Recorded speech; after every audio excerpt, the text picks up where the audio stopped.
here we go. Let's read it. Ginger. We're going to read it. Here we go. Here we go. We're going to read the story right here. Every Who down in Whoville liked something a lot.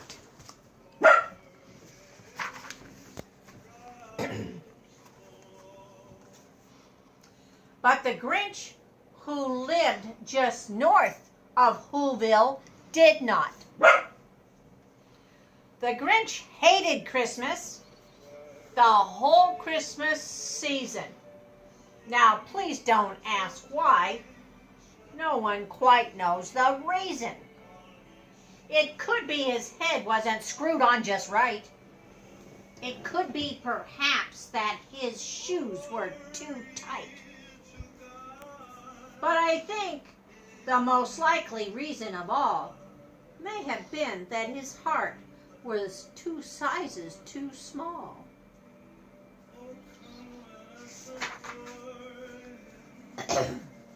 But whatever the reason, his heart or his shoes, he stood there on Christmas Eve hating the Whos, staring down from his cave with a sour, Grinchy frown as the warm lighted windows below in their town.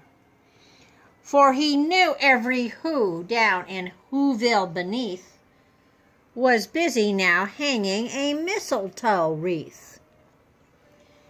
And they're hanging their stockings, he snarled with a sneer. Tomorrow is Christmas. It's practically here. Then he growled with his Grinch fingers, nervously drumming. I must find some way to stop Christmas from coming. Boo! Tomorrow, he knew. Merry Christmas. Tomorrow, he knew all the Who boys and girls would wake bright and early. They'd rush for their toys. And then, oh the noise, oh the noise, oh the noise. That's one thing he hated, the noise and the noise.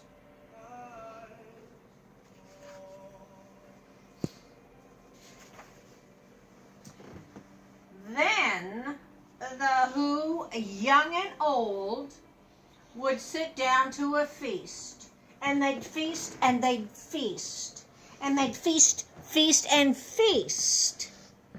They would feast on Who pudding and rare Who roast beast, which was something the Grinch couldn't stand in the least. Look it. And then they do something he liked least of all. Every Who down in Whoville, the tall and the small, would stand close together with Christmas bells ringing. They'd stand hand in hand and the whole town would be singing. They'd sing and they'd sing and they'd sing and they'd sing. And the more the Grinch thought of the Who Christmas sing, the more the Grinch thought, I must stop this whole thing. Why, for 50 years I've put up with it now. I must stop this Christmas from coming, but how?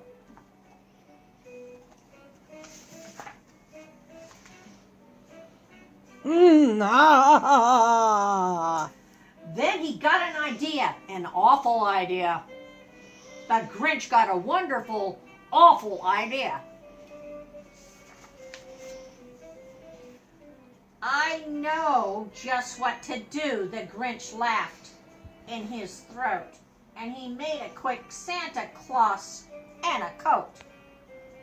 And he chuckled, what a great Grinch trick. With this coat and this hat, I look like Saint Nick. All I need is a reindeer, the Grinch looked around. But since reindeer are scarce, there was none to be found. Did that stop the Grinch? No. The Grinch simply said, if I can't find a reindeer, I'll make one instead. So he called on his dog, Max. Then he took some red thread and he tied a big horn on the top of his head. See it? I got the puppy with the reindeer. Okay. There's the puppy with the reindeer. Then he loaded some bags and some old empty sacks on a ramshackle sleigh, and he hitched up old Max. Then the Grinch said, "Giddy up," and the sleigh started down Oh, there's old Mac. toward the homes where the Who's lay snoozed in their town.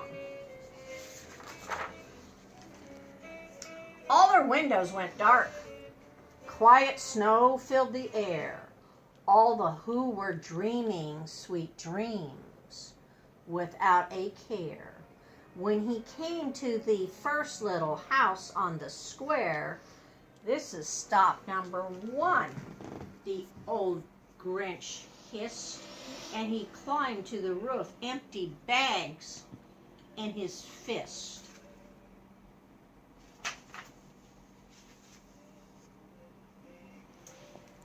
Then he slid down the chimney, a rather tight pinch. But if Santa can do it, then so could the Grinch. He got stuck only once for a moment or two. Then he stuck his head out of the fireplace flue, where the little Who's stockings were all hung in a row. These stockings, he grinned, are the first to go. Then he slithered and slunk with a smile most unpleasant around the whole room, and he took every present.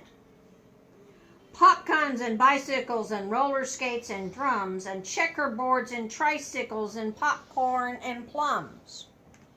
And he stuffed them in the bags. Then the Grinch very nimbly stuffed all of the bags one by one up the chimney. Then he slunk to the icebox. He took the Who's feast. He took the Who's pudding. He took the roast beef. He cleaned out the icebox in a quick flash. Why, then the Grinch even took their last can of hash.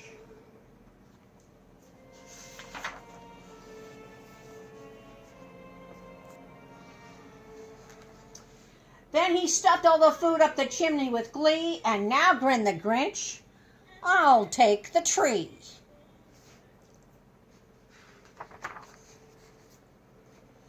And the Grinch grabbed the tree and he started to shove when he heard a small sound from the coo of a dove. He turned around fast and he saw a small Who. Little Cindy Lou Who was not more than 2. The Grinch had been caught by this tiny Who daughter, who'd got out of bed for a cup of water. She stared at the Grinch and said, "Santa Claus, why are you taking our Christmas tree? Why?" But you know that old Grinch was so smart and so slick, he thought up a lie, and he thought it up quick. "Why, my sweet little tot," the fake Santa Claus lied, "there's a light in one tree that won't light one side. So I'm taking it home to my workshop, my dear. I'll fix it up there and I'll bring it back here." And his fib fooled the child. Then he patted her head and he got her drink and he put her to bed. And when Cindy Lou went to the bed with her cup, he went up the chimney and stuffed the tree up. Then the last thing he took was the log for the fire. Then he went up the chimney himself, that old liar. On the walls he left nothing but the hooks and some wire. And the one speck of food that he left in the house was a crumb that was even too small for a mouse. Mm. Then he did something to the other. Then he did the same thing to the other houses, leaving crumbs much too small for the other mouses.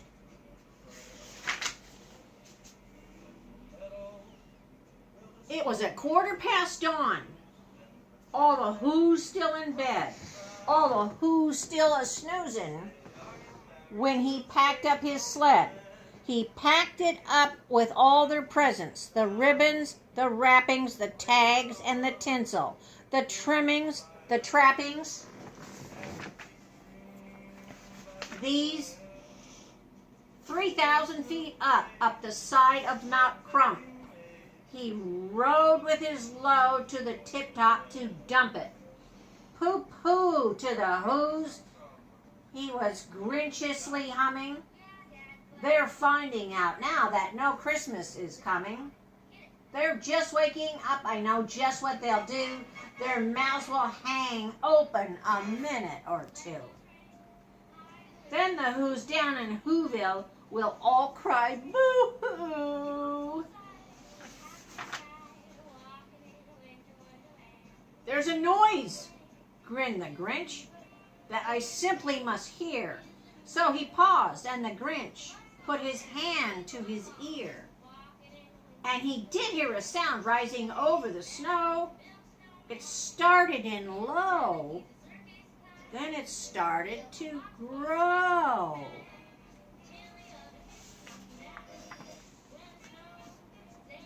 But the sound wasn't sad. Why, this sound sounded merry. It couldn't be so, but it was very merry. He stared down to Whoville. The Grinch popped his eyes. Then he shook. What he saw was a shocking surprise. Look at the people. Every who down in Whoville, the tall and the small, was singing without any present at all. He hadn't stopped Christmas from coming. It came. Somehow or other, it came just the same. And the Grinch, with his Grinch feet ice cold in the snow, stood puzzling and puzzling. How could this be so? It came without ribbons, it came without tags, it came without packages, boxes, or bags. And he puzzled 3 hours till his puzzler was sore. Then the Grinch thought of something he hadn't before. Maybe Christmas, he thought, doesn't come from a store. Maybe Christmas, perhaps, means a little bit more. And what happened then? Well, in Whoville they say that the Grinch's small heart grew 3 sizes that day. And the minute his heart didn't feel quite so tight, he whizzed with his load through the bright morning light. And he brought back the toys and the food for the feast. And he himself, the Grinch, carved the roast beef. Yum! Merry Christmas, everybody. I love you, Hank.